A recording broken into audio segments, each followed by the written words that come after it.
What up? This is Jeff. I'm going to be talking about a question that was just asked in stream, which is how do I manage scenes with over 4 characters without having them be confusing, without having them be just too much, just kind of an information overload, which is definitely a risk when you have a lot of characters all vying for the attention of the scene. So the first thing, and I know this is going to be a little bit of an eye roller because it's a bit of a dodge, but is to trim. One of the most effective things you can do with any story, and you will, if you're not doing this in your drafting process, you might be missing a big opportunity, which is to combine characters. Make sure that your characters are not duplicate in function. I've been editing my book right now, and I will tell you that there is a principle called verbal doubling, where you're not sure something works, so you did it twice.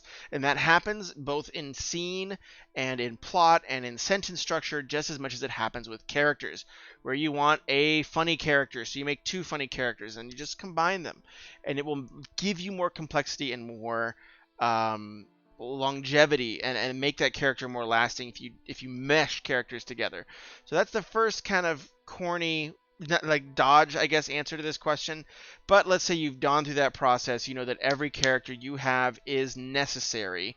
The things you should do in those scenes is focus in on the goal first. So the first thing is make sure you know the scene object and the scene goal really clearly, right? Because a character, when you have an ensemble in a scene, that won't be. Oh, I should turn my music off because YouTube will ban me. But a character will can no longer be like the main driving force of the scene anymore when you have like 4 or 5 characters vying for attention.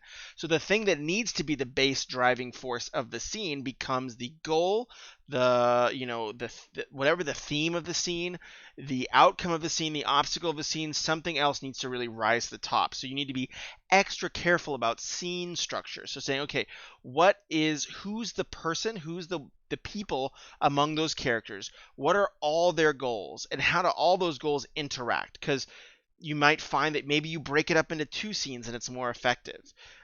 You also might find that, hey, maybe there's kind of these factions, like this one faction vying for a goal and this other faction vying for an opposing goal, and that kind of in essence reduces it back to 2 characters, right? Because if it's 2 factions, that behaves in a very similar way.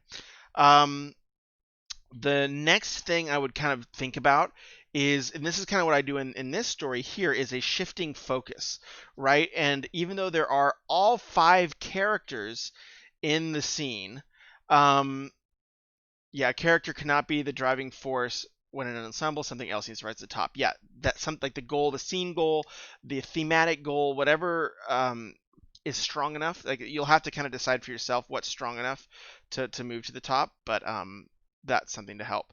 But the other thing is a shifting focus, right? And that's actually what I'm doing right here in the scene I'm editing on stream before this question came up.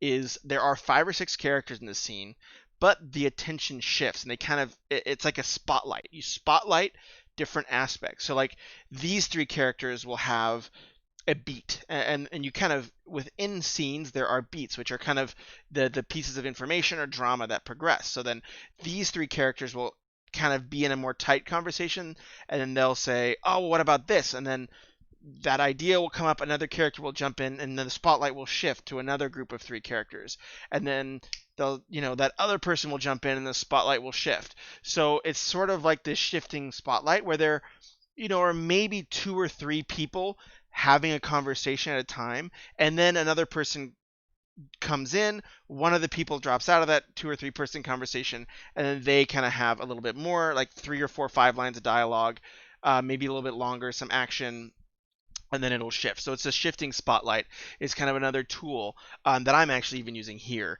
That's very, very helpful if necessary. Again, the biggest thing is to ask, okay, can I break the scene up? Can I combine characters? If you say no to both of those questions, then it says, okay, well, what is the driving force of the scene? And beat by beat outline. Like, a lot of us writers do scene outlines where we kind of say, okay, what's the goal of the scene? What's the opposition of the scene? But when you're going to get into a more busy, confusing scene, you almost want to know each step of the way what's going to happen beat by beat by beat. Make sure you're not repeating beats. You don't have two of the same thing essentially happening. And that's something, again, another verbal doubling issue that happens a lot in my writing, at least. And then finally, once you've said, okay, this is the goal, this is the thing that's going to carry the scene. If it's not going to be a character or an individual character's goal, it's going to be this plot level goal as opposed to an individual's goal. Once you kind of figure out what that plot level goal is, or that higher level momentum is, that pacing momentum is, then you're going to use a shifting spotlight to kind of highlight the three most important characters that are talking at a time. And then when somebody jumps in, someone's going to kind of move out of the spotlight. And those are kind of the three just basic ways. There are a lot more techniques, I'm sure, and I would love to hear what you all think in chat. There are a lot more techniques, but I think those are the things that come to mind as the easiest things you can implement really quickly to make ensemble scenes work a little more smoothly. So anyways, good luck everybody. Best wishes in your writing and continued work, and happy writing.